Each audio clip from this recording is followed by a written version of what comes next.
Going on, y'all, back with another quick video. There are two things that are often mistaken when dealing with a narcissist, whether friendship or relationship, and that is a connection and an attachment. They're often mistaken for the same thing, two totally opposite things. A connection, it just happens. It's not forced, it's a vibe. It's natural. And when two adults can agree to, like when you go on that first date with somebody and you know that, you know, you just didn't connect. That's what people normally say. We just didn't connect. It just wasn't nothing there. You agreed to just like not even have a second date. Like what would be the point of forcing something to happen if you really not feeling it on the first date? Because when you know, you know. So you're not gonna waste your time, neither one of you. And that's cool. Whereas with an attachment, narcissists normally attach themselves onto people when they first meet them. What they do is size you up. They sit back and just listen to you talk and just, express how you feel about things, your likes and dislikes, and your future goals, what you would like to have, and, you know, just anything that they can pick up on and store it for when they need to throw it back up at you or when they need to use it to mimic you. Because we all know narcs don't have their own personality. They have to pick it up from other people and pretend to be somebody they're not. It's like a real personality disorder, you know. And when they're running out of fuel, when they just don't have the energy to keep going, that's when you will start to realize something is not right here, because the narc will drain you while they are so attached to you. And while they're slowly draining you, you don't have the energy to really, to realize what's going on with you until the narc is completely drained. So once the narcissist is completely drained, you can pick yourself up and see things for what it really is. When you finally let go of that dead weight, when you get that dead weight off of you, you feel alive again. You feel like a burden been lifted off the shoulder. You just feel the heaviness of everything off of you. And then you notice the difference from how you never felt that way until you got with that person, friendship or relationship. So that's the definition of an attachment. An attachment is something that's more forced. It's like a latch. you know, um, it's like a lock and key or something like that. It's like tying a knot. It just doesn't go together naturally like a magnet that sticks on to a refrigerator or something, you know. So those two things are normally, you know, um, those two things are normally mistaken for the same definition when it comes to people describing what made them stick with the narcissist for so long, because they're like, well, we had an attachment, we had a connection in the beginning. It was never a connection. What happens is they sat there and they listened to everything you said. They agreed to it. They admitted to the fact that you share the same interests. They like your likes. Your hobbies are their hobbies. It's like they just don't have a mind of their own, a personality of their own. And we think about it later on, when we realize what happened and what we were dealing with. We know better, we do better, we grow. Then we can talk about it like, dang, I can't believe I used to be like that, or I allowed, something like that to happen to me, but I know better now and it won't happen again. That's how we grow. There's no need for us to beat ourselves up over what happened in the past. That's why I don't like when people question, when people finally speak on the abuse they went through, because it's like, why are you asking the victim, well, why you stayed so long? Because they wasn't the same person that they are now. I mean, come on now, you gotta think. If they were thinking the way they do now, they wouldn't have been there. They wouldn't allow it to happen to begin with. We just don't know any better. We just not there yet. But once we're there, that's a good thing. And then we can spread awareness and help other people to recognize these signs so that they won't get caught up in a situation like that with somebody. You know, that's how I look at it. I don't criticize people for staying in a long-term relationship with a toxic person because their mind is not where it should be at the time, you know.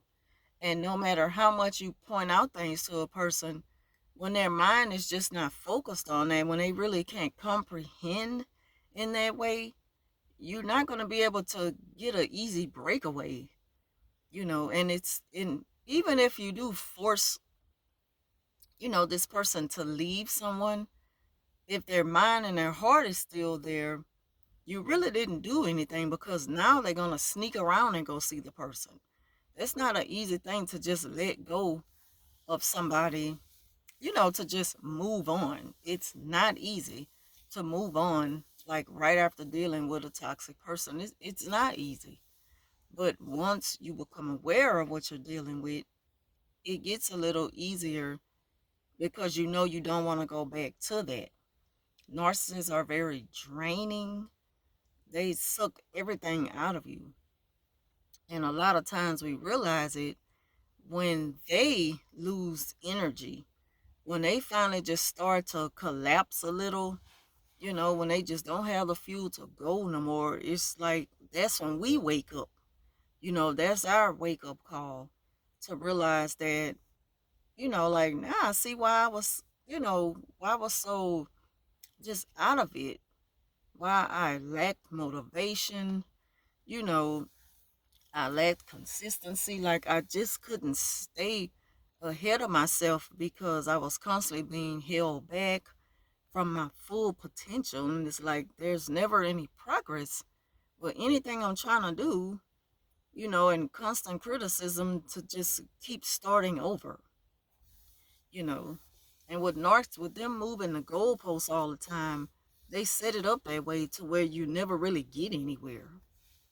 So once you are getting loose, once the rope is not as tight as it used to be, being attached to that narcissist, you kind of start to see clearly that this was never a connection from the beginning.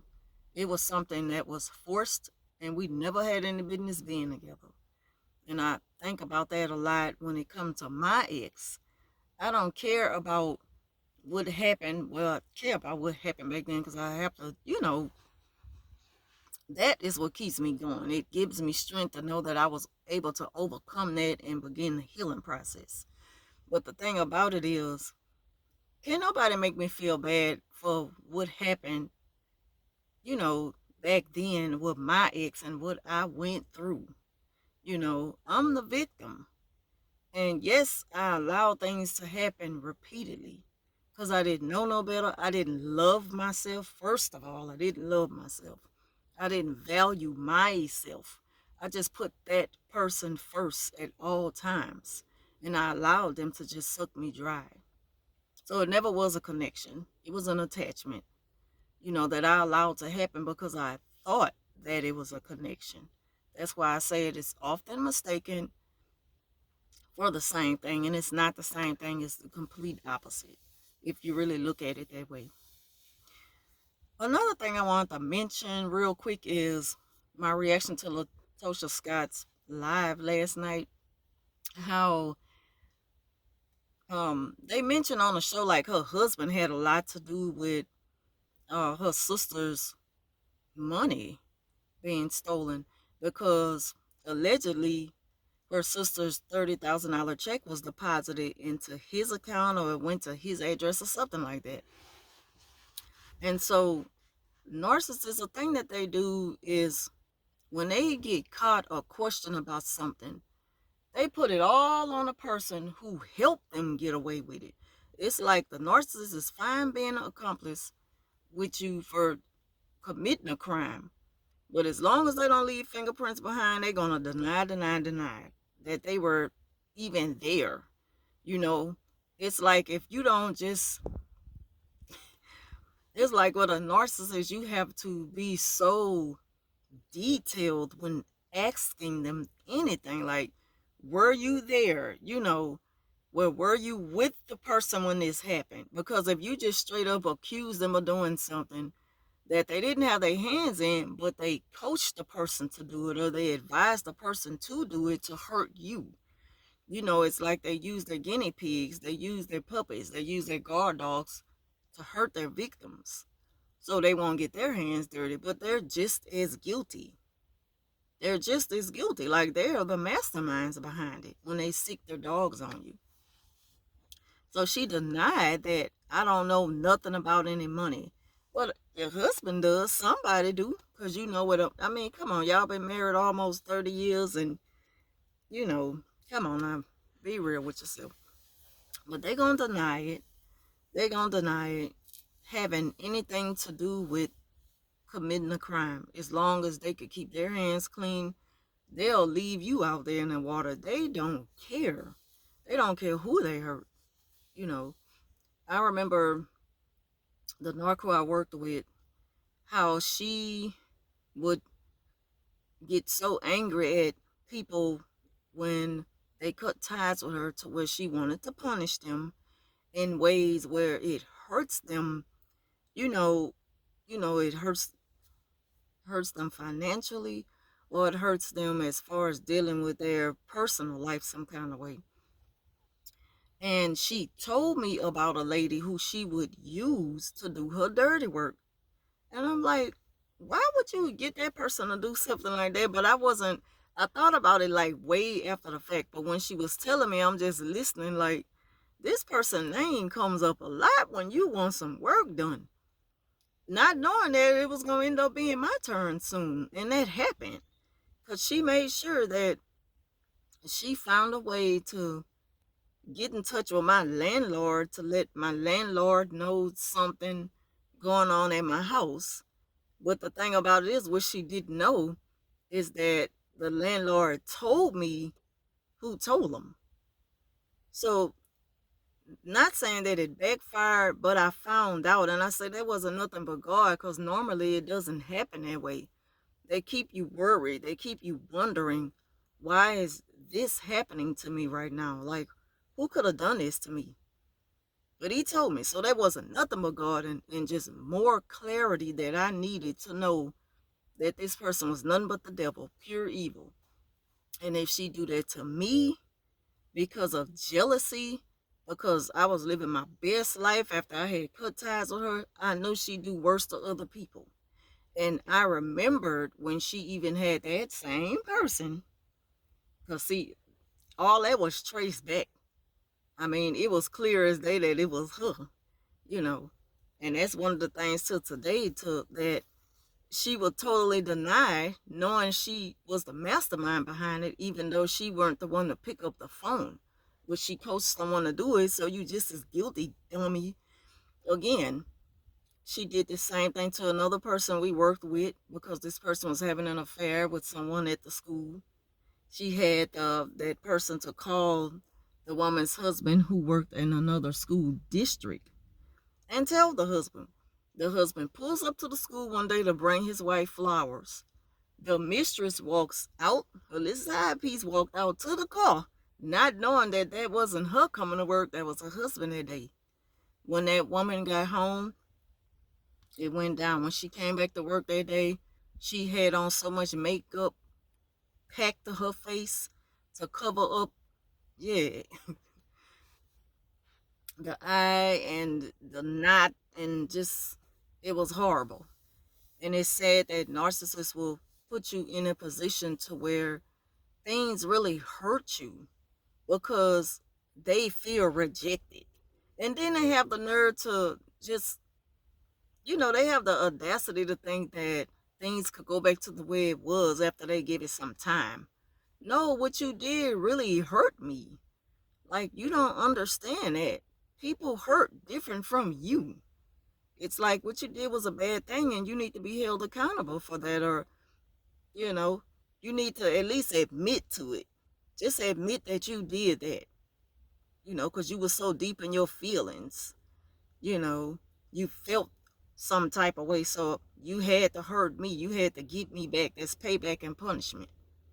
But they will never admit to anything like that. They won't. They just go on through life doing it to the next victim. So that's why it's best to, when you cut the ties with the narcs, to keep it that way.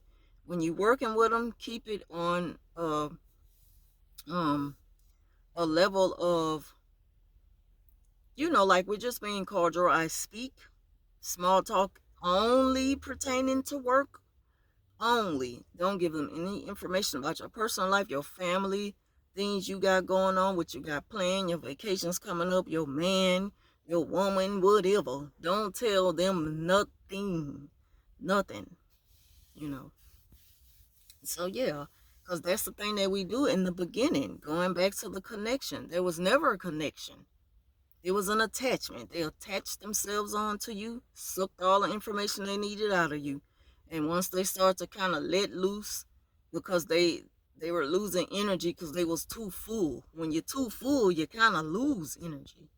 A lot of people, they say, well, you need to eat so you can get energy, but it's not just eat anything. You need to eat the right thing in order to retain energy. But anyway, that's all I want to talk about in this video. Thank y'all for watching. Leave your thoughts down below, and I will talk to you soon.